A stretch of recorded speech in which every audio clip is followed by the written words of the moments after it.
وأفهمنا بشريعة النبي الكريم. أشهد أن لا إله إلا الله وحده لا شريك له وأشهد أن سيدنا محمدا عبده ورسوله المبعوث رحمة للعالمين. اللهم صل وسلم على سيدنا محمد وعلى آله وصحبه أجمعين. أما بعد. Yang kami sangat hormati dan kami muliakan Al-Mukarram Bapak Kapolres Kuala, yang kami hormati dan kami muliakan Bapak-bapak PJU Polres Kuala, serta seluruh rekan-rekan anggota Polres Kuala, jamaah kaum muslimin wal muslimat Masjid Nur ala Nur Polres Kuala, insyaallah rahmat Allah Subhanahu wa taala. Alhamdulillah, bersyukur kepada Allah Subhanahu wa taala malam hari ini memasuki malam yang ke-10 hari ke-9 bulan Ramadan. Diberikan kesempatan hidayah oleh Allah, kesehatan, kekuatan dapat melaksanakan ibadah qiyamul lail, yaitu sholat isya dan sholat tarawih. Dan insyaallah sebentar kita akan laksanakan. Salawat salam insyaallah selalu tercurah kepada beliau baginda Nabi sallallahu alaihi wasallam. Semoga syafaat beliau akan sampai ke kita umat muslim di akhir zaman. Amin. Bapak Ibu yang Allah Subhanahu wa taala, sesuai janji kami, malam hari ini adalah pertemuan kita kedua membahas fikih Ramadan. Malam hari ini kita akan coba bahas dengan singkat tentang bab bersahur.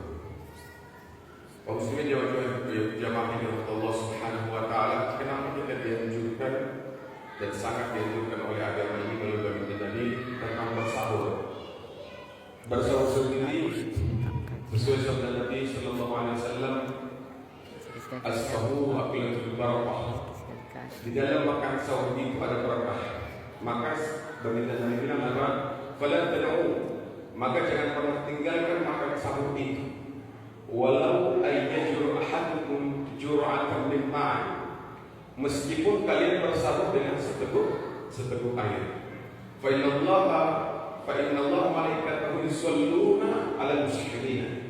Maka sesungguhnya malaikat Allah bersama malaikat itu bersalawat kepada orang-orang yang bersahur.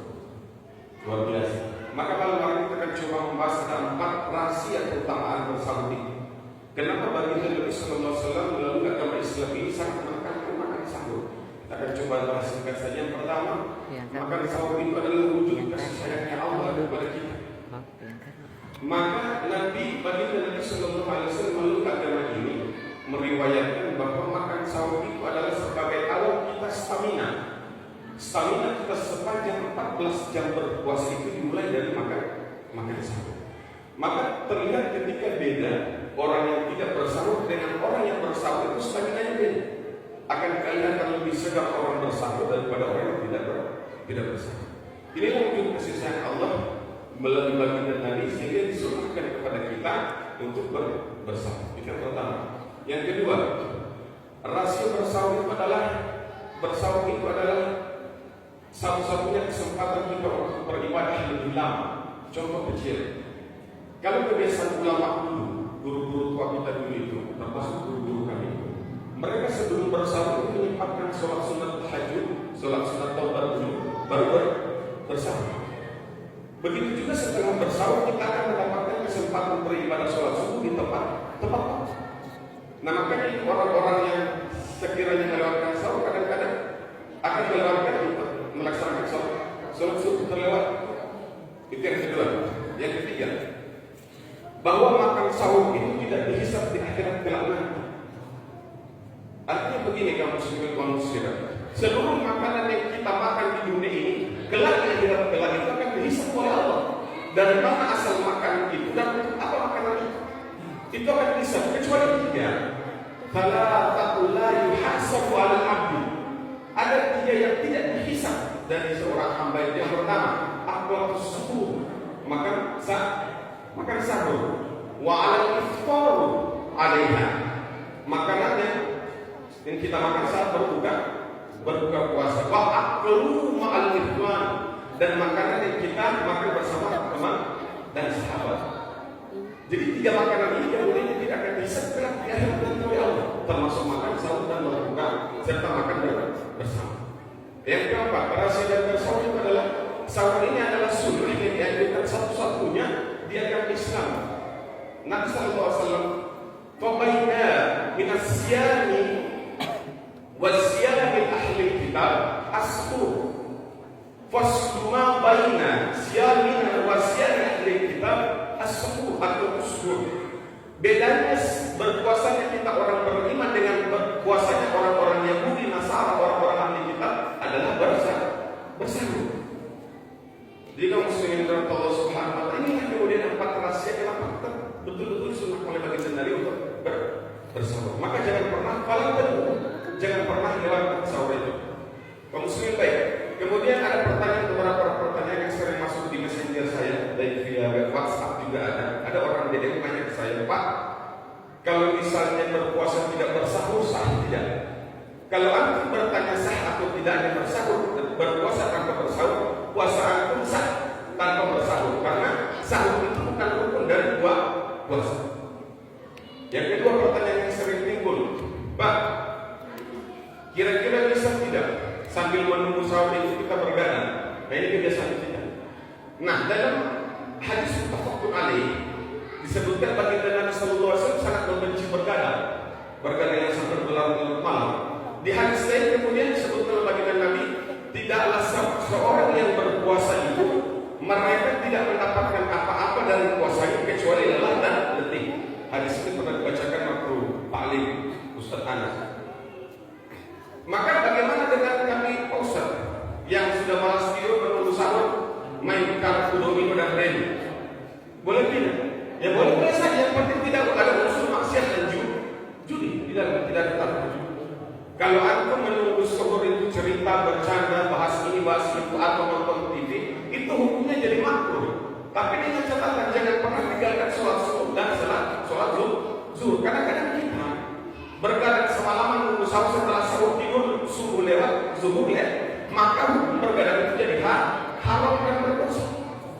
Sia-sia perbuatan kita. Maka dalam Al-Quran itu disebutkan dalam surat Al-Mu'minun, kalau antum bisa baca Quran surat Al-Mu'minun, di ayat-ayat awal ayat surat Al-Mu'minun, Allah itu berfirman, qad aflahal mu'minun, beruntunglah orang-orang beriman. Siapa mereka? Salah satunya walladzina hum 'anil lagwi mu'ridun, orang-orang yang menghindari perkataan dan perbuatan sia-sia.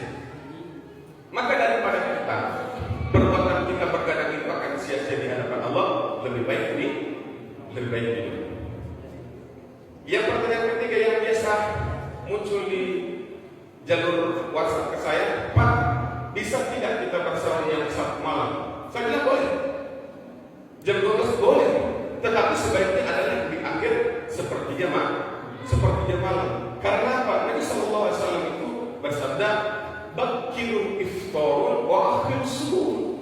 Segeralah berbuka dan berakhirlah untuk mengakhirkan waktu untuk sahur. Nah, saya ceritakan sebuah riwayat terakhir ini sebagai penutup. Suatu ketika Nabi sallallahu alaihi wasallam itu sedang makan sahur bersama sahabat beliau Zaid bin Sabit. Ini dari Anas bin Malik riwayatnya. Ini sahih riwayatnya. Setelah makan sahur, Rasulullah berdiri untuk melaksanakan sholat. Setelah sholat, para sahabat tanya kepada Anas bin Malik, wahai Anas, sebenarnya kira-kira berapa rentang waktu antara akhir sahur dengan sholat subuh? Maka Anas bin Malik menyebutkan, Bapak terima yang rajul 50 ayat. Kira-kira rentang waktu antara sahur dan sholat subuh itu seperti orang membaca 50 ayat Al-Quran. Paling tidak ada 10-20 menit. Nah, itulah yang kemudian disebut imsak. Namun dengan catatan imsak bukan akhir waktu untuk bersahur. Dia hanya peringatan, warning, hati-hati. Begitu jangan sampai kita terlena kasihkan makan sahur, azan subhanallah, Allahu Akbar, tidak sempat bermain tidur. Ini yang dijaga. Makanya dianjurkan waktu imsak berhentilah sekitar 10 atau 20 menit. Jangan lupa Allah Subhanahu wa taala. Tidak usah panjang-panjang, itu saja mungkin fikih Ramadan bab bersahur. Balapan yang saya sampaikan kepada kita semua, semoga kita sharing ilmu saja, tidak yang harus lebih tahu, harus lebih pintar. Tidak ada unsur manusia diri yang paling baik, merasa paling tahu. Hanya kita sharing-sharing saja apa yang kita tahu. Mudah-mudahan ini bermanfaat bagi kita semua sebagai pedoman kita untuk bersahur. Ingat, falam tad'u, jangan pernah tinggalkan bersahur walau ayat jurahad, walaupun hanya minum seteguk air. Kalau cuma niat, Pak, boleh. sebaiknya untuk atau waktu untuk bersahur. Baik, barangkali yang